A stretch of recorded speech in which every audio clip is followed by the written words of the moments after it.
Hello everyone, all exam place में आप लोग सभी का स्वागत है। और आज का जो टॉपिक है वो हम लोग सेट के पेपर का एनालिसिस करने वाले हैं, विश्लेषण करने वाले हैं कि 2022 और 2024 में जो प्रश्न आए हैं सेट के पेपर में, उस प्रकार से किस प्रकार के प्रश्न आ रहे हैं, किस प्रकार के क्वेश्चन के आने की संभावना है और जो भी आपकी तैयारी चल रही है वो दिशा कैसी है, क्या वो दिशा बिल्कुल सही चल रही है। यदि आप इन प्रश्नों को बहुत बढ़िया से विश्लेषण करेंगे तो आप आगे आने वाले जो सेट का पेपर है उसको बहुत अच्छे से एनालिसिस कर सकते हैं। न केवल विश्लेषण कर सकते हैं, साथ ही साथ उस एग्जाम को आप क्वालिफाई करके असिस्टेंट प्रोफेसर एपी 2026 के लिए भी आप एलिजिबल हो जाएंगे और बहुत अच्छी मैथ करेंगे तो आपका फाइनली ये क्वालिफाई हो जाएगा। तो आप लोग के लिए सबसे इंपॉर्टेंट है आपके सेट के एग्जाम का निकलना।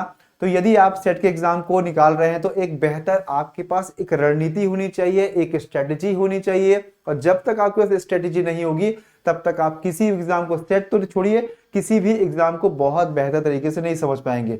तो जो इसके लिए सबसे इंपॉर्टेंट होता है हम लोग का पीवाईक्यू। इस पीवाईक्यू क्यों, यदि आप अच्छे समझ पा रहे हैं कि इस प्रकार के प्रश्न आ रहे हैं, आयोग किस प्रकार के प्रश्न पूछ रहा है, कैसे थिंकर से पूछ रहा है, कैसे कॉन्सेप्ट से पूछ रहा है, हमको सबसे एग्जाम जो इंपॉर्टेंट है वही है कि हमको पीवाईक्यू से एक दिशा मिलेगी और उसी आधार पर हम अपनी तैयारी को एक बेहतर अंजाम दे पाएंगे और फाइनली हम लोग इस एग्जाम को निकाल लेंगे। ऑलरेडी देखिए आपको पता है कि 11 जनवरी आयोग के द्वारा डेट फिक्स कर दी गई है। तो समय बहुत कम है। यदि आपने अपनी अच्छी खासी तैयारी कर ली है तो उस तैयारी को और बेहतर करने के लिए आप लोग चाहें तो हम लोग के साथ जुड़ सकते हैं।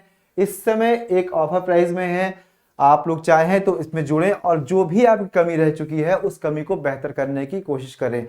देखिए जब भी हमारा एग्जाम होता है हम कोई भी बात लगता है यार थोड़ा सा और पढ़ लिया होता, थोड़ा सा और हो गया होता, थोड़ी सी गाइडेंस हमको और मिल गई होती।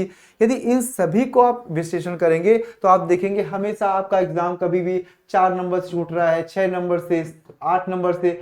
तो इसके लिए आपकी कोई भी कमी नहीं होनी चाहिए। यदि आप लोग सच में एक बेहतर सीरियस रूप से तैयारी कर रहे हैं तो बिल्कुल यहाँ जुड़िए और जुड़ने के साथ एक अच्छा अनुभव आप अपने तैयारी में देख सकते हैं। जो कमी है उसको और बेहतर कर सकते हैं। ठीक है, तो चलिए हम लोग अपने टॉपिक पे वापस आते हैं और देखते हैं कि क्या क्या किस प्रकार के हमारे पास क्वेश्चन 2022 और 2026 में पूछे गए थे। ठीक है, स्टार्ट करें। देखिए जो भी पेपर है 10 यूनिट है, आपके 10 यूनिट है, 10 यूनिट है। इस 10 यूनिट में हम प्रयास करेंगे शुरुआत के 10 प्रश्न संभवतः हर एक यूनिट से होते हैं। तो इस बार का जो हम लोग का प्लान है उस प्लान के आधार पर 10-10 प्रश्न लेंगे। थोड़ा सा हमको हर एक यूनिट के बारे में चर्चा करेंगे और उससे ही संबंधित हम लोग प्रयास करेंगे कि कितने अच्छे प्रश्न, कैसे प्रश्न और किस प्रकार के प्रश्न पूछे जा रहे हैं। ठीक है, तो आज का जो हम लोग का टॉपिक है वो इकाई 1 है। इस इकाई 1 से आप देखेंगे 2022 में किस प्रकार के प्रश्न पूछे गए हैं और 2024 में किस प्रकार के प्रश्न पूछे गए हैं। तो हम लोग शुरुआत के 10 प्रश्नों का हम लोग विश्लेषण करेंगे। देखिए आज की क्लास का सबसे बड़ा उद्देश्य, हम आपको यहाँ पर क्वेश्चन और उसका आंसर बताने नहीं आए हैं। ये क्वेश्चन है, ये इसका आंसर, बिल्कुल भी नहीं। ये आपके ऑलरेडी आप देखेंगे तो आपके वेबसाइट में जो एमपीपीएससी की साइट है वहां पर आपको क्वेश्चन पेपर मिल जाएगा और उसका आंसर मिल जाएगा।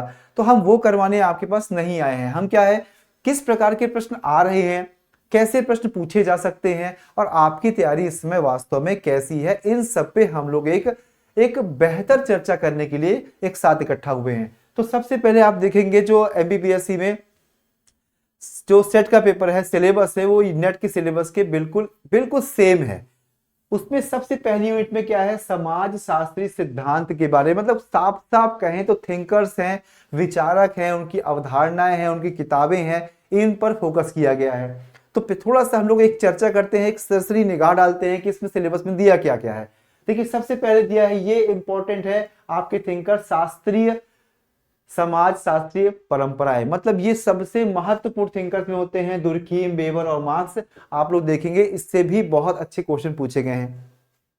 तो आपको इनको तो बहुत अच्छे से, लगभग यदि 10 प्रश्न आपको देखने को मिलेंगे तो उसमें से आउट ऑफ 3 प्रश्न डायरेक्ट या इनडायरेक्ट आपको दुर्खिम, बेबर या मार्क्स से देखने को मिलेंगे। ठीक है, अब दूसरे में आते हैं हम लोग। जो इस टॉपिक का सेगमेंट है वो संरचना और प्रकार्यवाद एवं संरचनावाद से संबंधित जो थिंकर्स दिए हैं, ब्राउन, पार्सन्स, मर्टन्स, इनसे भी प्रश्न पूछ रहे हैं, तो इनको भी आपको तैयार करना है। फिर नेक्स्ट में आते हैं हम लोग आपका व्याख्यात्मक एवं निर्वचनात्मक परंपराएं, जैसे मीड है, मैनहेम, सुट है, ये गॉफमैन है, गार्फिंकल है, ये भी आपको देखने को मिलेंगे। फिर नेक्स्ट जस्ट इसमें आते हैं हम लोग, ये ठीक इंग्लिश से है, आप लोग देख क्लासिकल थिंकर्स हैं, जो इंग्लिश मीडियम वाले वो समझ सकते हैं, दरखाइम है, वेबर है, मैक्स है, और ठीक इसी प्रकार से मेलानोव्स्की, ब्राउन, ये सब आपके सिलेबस में दिया गया है। ठीक है, सिलेबस के दूसरे पार्ट में देखिए हम लोग, ये यूनिट 1 चल रही है। ठीक है, इसमें भी देखिए थिंकर्स ही भरे पड़े हुए हैं पूरी तरह से। आप इसमें देखें उत्तर आधुनिकतावाद, उत्तर संरचनावाद और उत्तर उपनिवेशवाद में क्या क्या है। पहला है आपका सईद कह सकते हैं, जो भी कह सकते हैं, बोर्दियो, फूको, हेबरमास, गिडेंस और कैसल्स भी दिए गए हैं। फिर भारतीय चिंतक इसमें दिए हैं, ये बिल्कुल इनसे भी आपको कम से कम 10 में से 3 या 4 प्रश्न आपको देखने को मिलेंगे। तो एम.के. गांधी, अंबेडकर, मुखर्जी, घुरे और श्रीनिवास और कर्वे जैसे थिंकर्स दिए गए हैं, तो इनमें से प्रश्न आएंगे। तो अभी आपको एक रूपरेखा दिमाग में आ गई होगी कि अभी बात किसकी कर रहे हैं, यूनिट फर्स्ट की बात कर रहे हैं। जरूरी नहीं है कि यूनिट फर्स्ट से ये बिल्कुल बॉर्डर में हर एक चीजें हो। जैसे मान लीजिए कोई थिंकर्स ने अपनी बात की, तो थिंकर्स ने अपनी बात की, जरूरी नहीं है कि वो यूनिट फर्स्ट में कवर करे वो। इसलिए हमने हर एक पेपर के 10-10 क्वेश्चंस को कवर किया है, जिससे आपके 100 क्वेश्चन 10 आपके क्लास में हो जाएंगे, और इस प्रकार से 200 क्वेश्चन आप कवर कर लेंगे, जिससे आपको ये लगेगा कि वास्तव में हमने जो तैयारी की है क्या बेहतर की है, क्या उसमें कमी है, या और भी किस प्रकार से हमको इसकी तैयारी करनी है। ठीक है, यहां तक आपको सिलेबस पूरा क्लियर हो रहा हो, ये ठीक इंग्लिश मीडियम का दिया है। ठीक है, यहां तक कंफर्टेबल है आप लोग सभी लोग। तो हम लोग अब बढ़ते हैं आगे।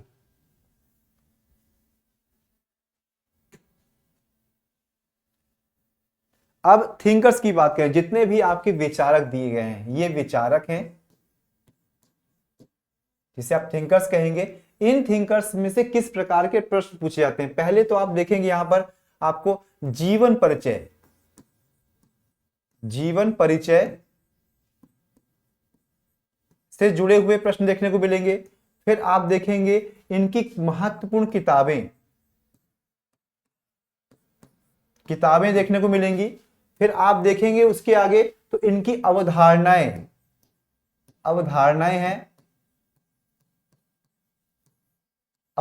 हैं, और जो सबसे लास्ट नंबर होगा वो आप लोग देखेंगे तो इनके स्टेटमेंट, मतलब सीधा सा कह सकते हैं उनके द्वारा जो कथन कहे गए हैं, कथन।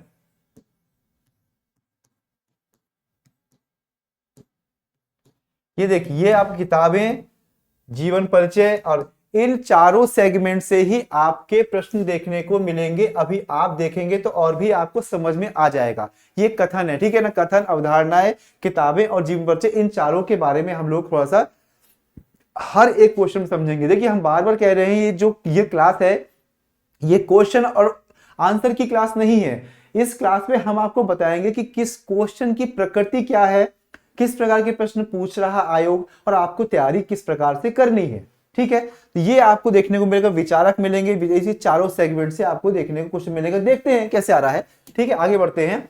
अब क्वेश्चन आंसर ये 2000, अब हम सीधे आते हैं 2024 वाले में। 2024 का जो पेपर आया था वो पेपर कैसा था, उसके बारे में हम PYQ के बारे में समझते हैं। ठीक है, सबसे पहले देखिए, ध्यान से देखिए क्या लिखा हुआ है, आप ये समझिए क्या लिखा है इसमें। सबसे पहले देखिए, सबसे पहला प्रश्न आ गया है, मेलानोव्स्की का है। ये पूछ रहे हैं का प्रकारवाद निम्नलिखित में से किस श्रेणी का आता है। तो सबसे पहला प्रश्न कहां गया है, प्रकारवाद किसका हो रहा है, मेलानोव्स्की को हो रहा है। तो पहला थिंकर्स हम लोग को देखने को मिला, इसका प्रकारवाद के बारे में पूछा गया है। क्वेश्चन क्या कर रहे हैं वो, पारिस्थितिकी प्रकारवाद, शास्त्रीय प्रकारवाद, मनोवैज्ञानिक प्रकारवाद और सांस्कृतिक प्रकारवाद, ये पूछ रहे किस श्रेणी का है। क्वेश्चन में बहुत ध्यान से जब भी प्रश्न करिए, उस प्रश्न को आप देखिए कि उस प्रश्न में पूछा क्या जा रहा है, तब आप उस क्वेश्चन को बहुत अच्छे से जस्टिफाई कर पाएंगे। ठीक है, इसका आंसर जो आयोग के हिसाब से दिया गया है वो दिया है सांस्कृतिक प्रकारवाद। हम अभी भी बार बार कह रहे हैं, हम क्वेश्चन आंसर पे नहीं आ रहे हैं। हमारा आंसर क्या है कि किस प्रकार के प्रश्न आ रहे हैं, कौन से थिंकर्स। इसमें देखा है आपने मेलिनोव्स्की का प्रकारवाद साफ साफ आ रहा है कि पूछा गया है। तो आपको इस तरह की प्रकृति के क्वेश्चन तैयार करने हैं। ठीक है, यहां तक क्लियर है आपको। कल्चरल फंक्शन के बारे में बताया गया है। ये मेलिनोव्स्की है, ये पहला हो गया। अब हम सेकंड में आते हैं। एक थिंकर सामने आपको मिल गया है। दूसरा क्या है, समाज का वास्तविक अध्ययन संरचनात्मक प्रक्रियात्मक दृष्टिकोण से किया जाना चाहिए। इस बात पर निम्नलिखित में से किसने बल दिया हुआ है? बहुत अच्छा प्रश्न है। देखिए, जो अभी आपने सिलेबस पढ़ा था, सिलेबस के तीसरे सेगमेंट में देखा होगा, संरचनात्मक और प्रक्रियात्मक से संबंधित कुछ थिंकर्स थे। उन थिंकर्स में से आप देखेंगे ब्राउन भी थे, आप मर्टन, स्ट्रेस और पार्सन, इसमें से कौन सा आंसर सही होगा ये पूछ रहा है आपका। तो आंसर क्या सही होगा इसका? इस बात को बहुत अच्छे से समझिएगा। ये बार बार उनके कॉन्सेप्ट के बारे में पूछ रहा है, संरचनात्मक और प्रक्रियात्मक दृष्टिकोण के बारे में वो जानना चाह रहे हैं कि इस बात पे किसने ज्यादा बल दिया हुआ है। जो आयोग की आंसर सीट है उसके आधार पर दिया गया है डी नंबर, मतलब क्या है, पार्सन साहब दिए गए हैं। हम आंसर पे नहीं जा रहे हैं, हम आपको केवल बता रहे हैं कि प्रश्न किसका पूछा जा रहा है। पहले किसके जस्ट पहले आपने देखा होगा 51 नंबर पे देख रहे हैं, तो वहां पर क्या आ रहा है, वहां पर देखा है आपने, वहां पर क्या पूछ रहा है, वो प्रकारवाद के बारे में पूछ रहा है। किसका? मेलिनोव्स्की के बारे में पूछ रहा है। किस प्रकार का नहीं है, सांस्कृतिक प्रकारवाद है ये। बाकी किसी कैटेगरी बनी, मतलब कहीं ना कहीं शब्द 12 प्रकारवाद प्रकारवाद प्रकारवाद सब आपको देखने को आ रहा है। तो इस बात को आप बहुत अच्छे से पढ़िएगा कि इन टॉपिक पर, इन चीजों पे ज्यादा हमको फोकस करना है। ठीक है, नेक्स्ट आते हैं हम लोग। जीएच मीड साहब क्या कहते हैं? मीड ने अपने प्रतीकात्मक अंतःक्रियावाद, क्या शब्द आ रहा है, प्रतीकात्मक अंतःक्रियावाद के सिद्धांत में निम्नलिखित अवधारणाओं में से कौन सी एक अवधारणा प्रयोग नहीं की है? जब भी प्रश्न आप पढ़िए इस बात को ध्यान दीजिए कि जो प्रश्न है उसमें प्रयोग किया गया है, पूछा गया है, या प्रयोग नहीं किया गया है। तो आप इस बात को बहुत अच्छे से याद कर लीजिएगा कि पूछा गया है कि पूछा नहीं गया है। तो इसमें पूछा गया नहीं, प्रयोग नहीं किया गया है। तो 4 ऑप्शंस दिए हैं, स्व अंतःक्रिया, स्व का विकास, प्रतीकात्मक अभिप्राय और 14 स्व का विखंडन। तो आपने यदि थोड़ा भी पढ़ा होगा प्रतीकात्मक अंतःक्रियावाद, इसमें विशेष तौर पे क्या होता है, ये भी शामिल है, ये भी शामिल है और ये भी शामिल है, लेकिन ये शामिल नहीं है स्व का विखंडन। अब आप थोड़ा सा समझ पाए हैं कि पहली बात तो जितने थिंकर्स हैं उनके थिंकर्स के द्वारा दी गई जो भी अवधारणाएं हैं, उन अवधारणाओं से अभी तक 3 प्रश्न पूछे गए हैं। थोड़ा क्लियर हुआ आप लोग को? चलिए अब हम लोग आगे बढ़ते हैं। नेक्स्ट क्या पूछ रहा है, देखिए ध्यान समझिए, ज्ञान के समाजशास्त्र का मुख्य सिद्धांत। अब ये यदि आप लोगों ने हमारी पहले की क्लास देखी होगी तो आपको अच्छे से पता होगा कि ज्ञान के समाजशास्त्र के बारे में किसने चर्चा की है। ठीक है,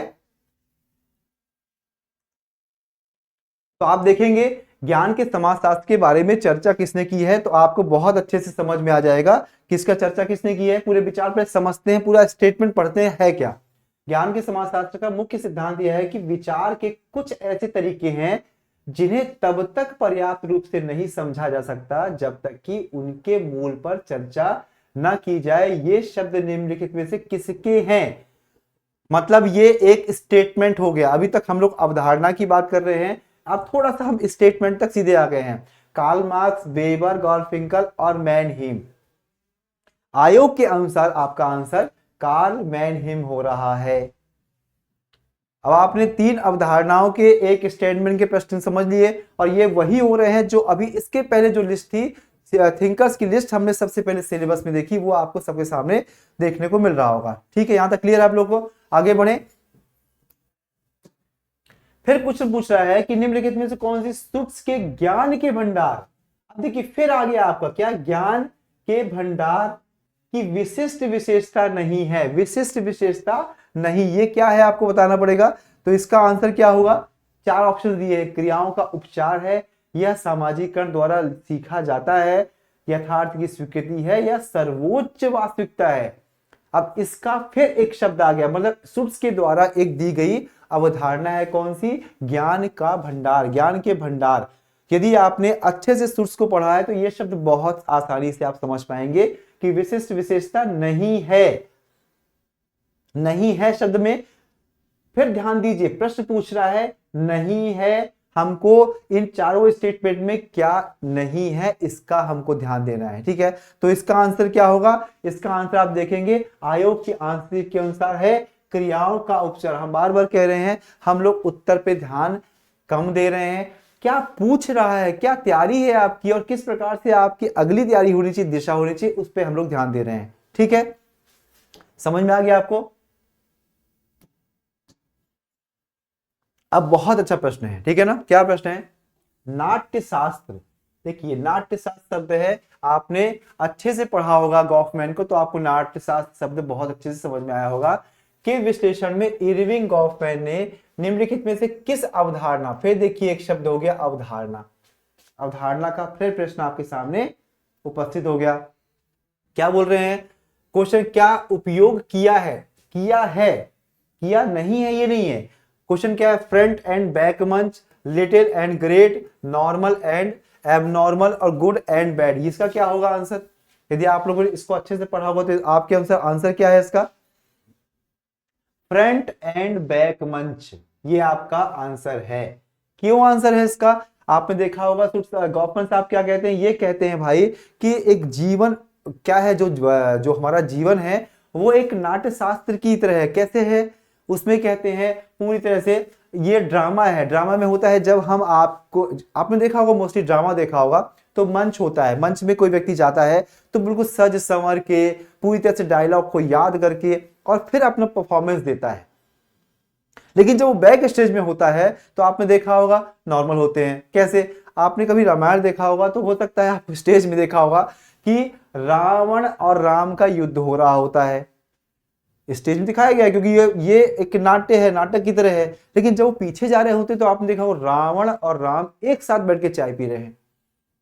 तो हमारा क्या है, फ्रंट एंड बैक मंच, तात्पर्य है कि आप कहीं पर जो प्रदर्शन करते हैं एक नई जगह जहां पर आपका क्षेत्र होता है तो आप अलग तरीके से बिहेव करते हैं। जब आप नॉर्मल होते हैं, जैसे घर में हो रहे हैं तो नॉर्मल ही है, तो आपका रोल एक अलग होता है। मतलब कहीं ना कहीं आपका फ्रंट और बैक जो मंच है उस पे आप उसके बारे में इन्होंने बताया हुआ है, ठीक है। क्लियर हुआ आपको? यदि आपने पढ़ा होगा तो बहुत अच्छे से आपको समझ पा रहे होंगे। पियरे बोर्दियो के अनुसार निम्नलिखित में से कौन पूंजी का प्रकार नहीं है? ये देखो, पूंजी का प्रकार पूछ लिया इन्होंने। पूंजी का प्रकार पियरे बोर्दियो के अनुसार निम्नलिखित में से कौन पूंजी का एक प्रकार नहीं है? ये क्या है? नहीं है से तात्पर्य होगा आपका क्या नंबर होगा?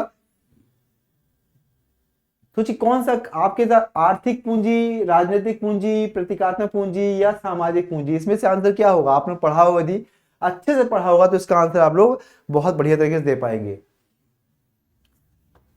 राजनीतिक पूंजी, जो भी आंसर आयोग के द्वारा दिया गया है उस आधार पर हम बता रहे राजनीतिक पूंजी बताया है इसमें। 57 का आपका बी नंबर। ओके, नेक्स्ट करते हैं हम लोग। अब देखिए जर्गेन हेबरमास, अब हेबरमास से प्रश्न हो गए। अभी तक हम लोगों ने मेलमिस्की पढ़ लिया, इसके पहले गॉफमैन पढ़ लिया, गॉर्फिंकल पढ़ लिया, सभी से देख रहे हैं कि एक एक प्रश्न आ रहा है। तो हमको थिंकर्स बहुत अच्छे से पढ़ना है, जो पढ़ा है उसका एनालिसिस करना है आपको कि जो पढ़ा है क्या वास्तव में सही है, ठीक है। ये कहते हैं निम्नलिखित में से कौन संपूर्ण ज्ञान का एक प्रकार नहीं है? फिर शब्द को क्या आ गया? नहीं है। हमको इनमें से नहीं है शब्द का छांटना है और वो हमारा उत्तर होगा। तो इन चारों में से हमको देखना है जो नहीं है वो हमको बताना है, ठीक है। तो इसका आंसर क्या होगा? 58 का, 58 का देखोगे तो आंसर है आपका बी नंबर, काल्पनिक ज्ञान। आयोग के आंसर सीट के अंदर काल्पनिक ज्ञान है 58 का बी नंबर, ठीक है। आप समझ पा रहे हैं क्या है? चार ही चीजें पूछ रहा है, एक कॉन्सेप्ट है और एक आपका स्टेटमेंट है। अभी संपूर्णतः है आपको अवधारणाओं से प्रश्न देखने को मिलेंगे। अब देखिए फोकस अब आ गया, ठीक है ना। ये क्या है, फोकस के अनुसार निम्नलिखित में से कौन उत्तर संरचनावाद, एक शब्द आया उत्तर संरचनावाद, का आधार है, का आधार है, क्या आधार है? जादू, जादू एवं धर्म की उत्पत्ति, सैन्य शक्ति, धन की शक्ति और ज्ञान की शक्ति। आपके अनुसार यदि आपने फोकार्ट को पढ़ा है तो आपके आधार पर ये इसका आंसर क्या होगा? ये कहते हैं उत्तर संरचनावाद का आधार है। अब देखो आपने उत्तर संरचनावाद की यदि डेफिनेशन पढ़ी होगी, उत्तर संरचनावाद को आप लोग जानते होंगे, तो ये उसका मुख्य आधार ज्ञान है। क्या है? ज्ञान की शक्ति। ठीक है, तो ऐसे आप समझ पा रहे हैं ना कि क्वेश्चन किस प्रकार से पूछ रहा है और आपकी तैयारी कैसी है।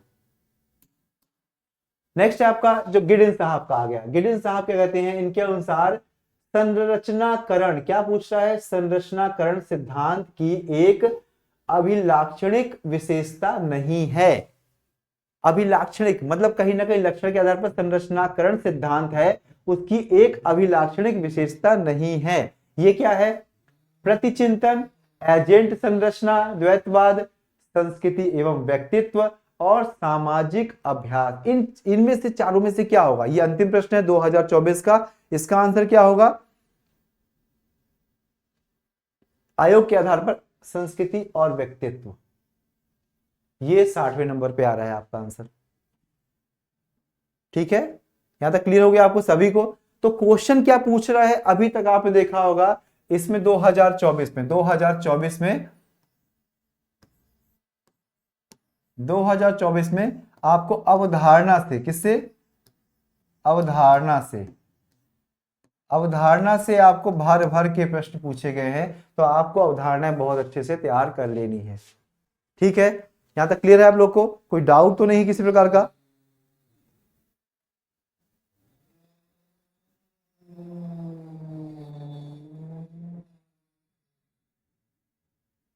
आगे बढ़े हम लोग। अब ये 10 प्रश्न हो चुके हैं 2024 के। हम लोग अब आते हैं सीधे 2022 में। किस में आ रहे हैं? 2022 में। अब हम लोग समझ रहे हैं कि भाई 2024 में तो ऐसा पूछा गया, अब 22 में कैसा पूछा गया उसको समझते हैं। ठीक है, क्या पूछा गया? अब देखिए यहां पर इसके 24 में इंडियन थिंकर्स उन 10 प्रश्नों पे आपको देखने को नहीं मिले थे, लेकिन अब आपको देखने को मिल रहे हैं। ये देखने को मिल रहे हैं ना आपको ये प्रश्न? देखिए ध्यान से, एम एन श्रीनिवास की बात कर रहे हैं। एम एन श्रीनिवास ने संस्कृतिकरण की अवधारणा का प्रयोग निम्नलिखित में से किस पुस्तक में किया था? चारों पुस्तक को बहुत अच्छे से आपको अध्ययन करना है और आपको समझना है कि भाई ये इन जो पुस्तक है, जो उनकी बुक्स हैं, इनकी किताबें हैं, इन किताबों को आपको याद कर लेना है। अब हम यहां से प्रश्न आपको क्या देखने को मिला? इसके पहले जो 2024 का था उसमें आपको अवधारणाएं मिली, अधिकतम मिली, और एक दो स्टेटमेंट मिले आपको देखने को। यहां पहले ही आपको प्रश्न क्या मिल गया? किताबों से मिल गया। किससे? किताबों से प्रश्न आपको देखने को मिल गए। किताबों से पहला प्रश्न यही आ गया, तो आपको बहुत अच्छे से याद होना चाहिए। ओके, 51 का बी नंबर क्या आएगा? 51 का बी नंबर आपका है religion and society among the coast of South India. ये आयोग के आंसर, हम आपको बार बार बता रहे हैं, हम लोग आंसर की व्याख्या नहीं कर रहे हैं। हम लोग आंसर क्या होगा क्या नहीं होगा ये तो आपके आयोग की वेबसाइट पे पड़ा हुआ है। हम आपको क्या कह रहे हैं, जो दिया हुआ है उसमें प्रश्न किस प्रकार से पूछ रहे हैं और उसका एनालिसिस हम लोग कर रहे हैं। ठीक है, समझ में आ गया आप लोग को? ऐसे ही हम लोग लगातार 10 वीडियो करेंगे और हर एक यूनिट से 10 करे तो दोनों पेपर के हम लोग पूरा 10 जितने वीडियोस होंगे इसमें कवर कर देंगे। ठीक है, नेक्स्ट करते हैं हम लोग। मैक्स वेबर ने सामाजिक क्रिया के कितने प्रकारों का उल्लेख किया है? आप शायद थोड़ा सा कभी मैक्स वेबर को बहुत अच्छे से पढ़ा होगा, तो इसकी सामाजिक क्रिया अक्सर पूछा है। ठीक है, तो अब यहां पर क्या है, इनकी अवधारणा के बारे में आ गया। पहला प्रश्न था किताब के बारे में श्रीनिवास की, और दूसरा है आपका मैक्स वेबर ने सामाजिक क्रिया कितने प्रकारों का। तो इसका आंसर क्या होगा? यदि आपने अच्छे से पढ़ा होगा तो इसके आंसर आपके हिसाब से क्या है? 2, 4, 6 या 8? क्या होगा आंसर? आंसर है 4। 4 प्रकार की उन्होंने क्या किया है? सामाजिक क्रिया के बारे में बात कही है। नेक्स्ट करें हम लोग आगे। अब देखिए, स्टडीज इन एथेनोमेथोडोलॉजी पुस्तक फिर किताब आ गई आपके सामने। अभी 3 प्रश्न में से 2 प्रश्न आपके सामने आ गए किताबों के बारे में। एक अवधारणा हो गई आपकी कि लेखक कौन है, स्टडीज इन एथेनियन मेथोडोलॉजी के लेखक कौन है, तो आपको बताना है कि इसका आंसर क्या होगा। इसका आंसर होगा आपका सी नंबर, गौरफिंकल। ये आयोग की आंसर की के आधार पर बता रहे हैं। हम केवल ये समझना चाह रहे हैं प्रश्नों का कि प्रश्न किस प्रकार से पूछ रहा है वो। ठीक है, क्लियर हो गया आपको। फिर पुस्तक के बारे में आ गए। अब नेक्स्ट पूछ रहे हैं, देखो क्या है, ध्यान समझना। समाज शास्त्र में सामाजिक तथ्यों के अध्ययन पर किसने बल दिया है। सामाजिक तथ्य, आपको पता है सामाजिक तथ्य एक बेहद महत्वपूर्ण अवधारणा है। किसकी है, आप थोड़ा भी पढ़ा होगा तो आपको बहुत अच्छे से याद होगा। किसकी, काम्टे, मार्क्स और दुर्खीम वेबर में से क्या है आपका, बताइए। ये थोड़ा सा भी आपको याद आ रहा हो तो आप बोल सकते हो। दुर्खीम साहब की ये, उन्होंने लगभग सभी चीजों को सामाजिक तथ्यों के रूप में परिभाषित किया है। ठीक है, नेक्स्ट आते हैं हम लोग, structure and function in the primitive society. अब देखिए, ये फिर हम लोग एक पुस्तक में पहुंच गए, एक किताब में पहुंच गए। फिर से किताब, ऑलरेडी किताब है सामने, तो किताब से फिर प्रश्न पूछ लिया इन्होंने और पूछते हैं कि भाई ये किताब जो लिखी है, ये किताब के लेखक कौन है। तो आपको याद है क्या, सी नंबर, मतलब क्या है, ब्राउन साहब, AR रेडक्लिफ ब्राउन साहब ने ये किताब लिखी है आयोग की। किसमें, जो आंसर सीट है उसके आधार पर हम बता रहे हैं।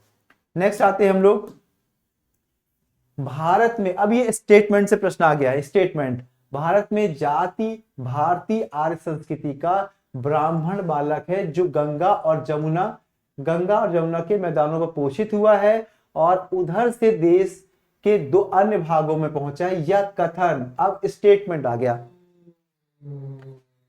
आपको स्टेटमेंट देखने को मिला। ठीक है, इसका क्या है आपका, कर्वे, घुरे और श्रीनिवास और गांधी जी। तो आंसर क्या है आयोग के हिसाब से, GS घुरे। ठीक है ना, ये तो क्लियर हो गया आपको, अच्छे से क्लियर हो गया ना, स्टेटमेंट का प्रश्न है। नेक्स्ट आते हैं हम लोग, the phenomenology of the social word. बहुत अच्छा प्रश्न है ये कि पुस्तक के लेखक कौन है। गारफिंकल हैं, गॉफमैन हैं, गिट्स हैं और स्टुट्स हैं। यदि आपने हमारी पहली वाली क्लासेस देखी होगी तो इन सभी किताबों के बारे में हमने विस्तार से आपको बताया हुआ है। तो क्या होगा इसका आंसर, किसी को पता है क्या, अल्फ्रेड स्टुट्स, ये दिया हुआ है MPPSC के आंसर सीट के आधार पर हम आपको आंसर कर रहे हैं।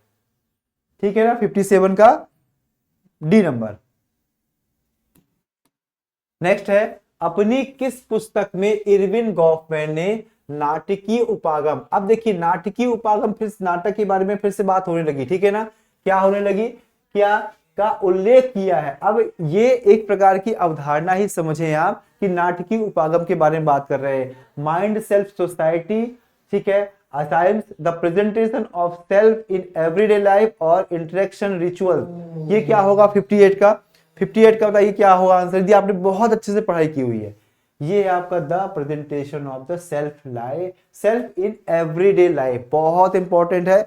इन क्वेश्चन को बाकी टाइप तो आप अच्छे से पढ़ के जाएगा। ओके, यहां तक समझ में आ गया आपको किस प्रकार प्रश्न पूछ रहे हैं वो। किसने आधुनिक समाज के लिए नेटवर्क को मूल इकाई माना है। नेटवर्क को मूल इकाई, इस नेटवर्क शब्द का प्रयोग किसने किया है, यह भी हमको अच्छे से पता होना चाहिए। इसलिए आप यदि 4 ऑप्शन दिए हैं, बोर्डियो, हेबरमास, कैसल और फूको, आपको इसका आंसर अच्छे से क्लियर होना चाहिए। और ये है मैनुअल कैसल, ये आयोग की आंसर सीट के आधार पर है। आप चाहें तो ये सब हम आपको पेपर और ट्रांसलेट आयोग की सब भेज सकते हैं, यदि आप लोग कहेंगे तो आपको ग्रुप में हम शेयर कर देंगे। ओके, यहां तक क्लियर हो गया, आप लोग पूछ क्या रहा है समझ में आया आपको। और हम अपने अंतिम प्रश्न में आते हैं, एनहिलेशन ऑफ द कास्ट। बहुत अच्छा प्रश्न है ये, वेरी इंपॉर्टेंट है, इसको आप लोग अच्छे से याद कर लीजिएगा। MK गांधी, मुखर्जी, अंबेडकर और घुरे। यदि आपने थोड़ा भी पढ़ा होगा इनको, इन चारों को, इनकी किताबों को पढ़ा होगा तो ये किताब आपको बहुत अच्छे से याद होगी, बहुत अच्छे से याद होगी। तो ये है BR अंबेडकर, ये इंपॉर्टेंट है, कई बार एग्जाम पूछा है और आपको अभी भी सामने देखने को मिल गया। ठीक है, तो आप अभी समझ पाए, आपको किताबों से, किससे, किताबों से प्रश्न पूछा गया।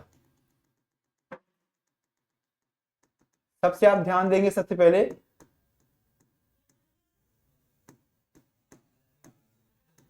ये देखिए सबसे पहले जो जितने विचारक के प्रश्न है आपको किससे पूछा गया, आप ध्यान से देखेंगे आप तो यहां पर समझ में आएगा। एक एक जीवन परिचय, एक जीवन परिचय से संबंधित आपको प्रश्न देखने को मिल रहे हैं, अभी आपने देखा होगा। दूसरा आपने देखो किताबें, भर भर किताब के क्वेश्चन 2022 में पूछे गए हैं आपको। फिर अवधारणाओं से, मतलब अधिकतम प्रश्न पूछे 2024 में आपको अवधारणाओं से ज्यादा क्वेश्चन देखने को मिलेगा। किताबों से देखेंगे तो 2022 में ज्यादा क्वेश्चन देखने को मिलेगा, और जो कथन है इसमें भी आपको एक दो प्रश्न देखने को मिलेगा। तो आप लोग समझिए ये इंपॉर्टेंट है, आप लोग बहुत अच्छे से कीजिएगा। बाकी अगले जो 10-10 प्रश्न है उनको हम अगले वीडियो में लेके आएंगे, और अपनी तैयारी को आप चाहें तो हम लोग के साथ कर सकते हैं, ठीक है। चाहें तो अभी ये है आपका प्राइस, यदि आप लोग चाहें तो इसमें ऐड हो सकते हैं और अपनी तैयारी को और बेहतर कर सकते हैं, ठीक है। Okay, thank you very much.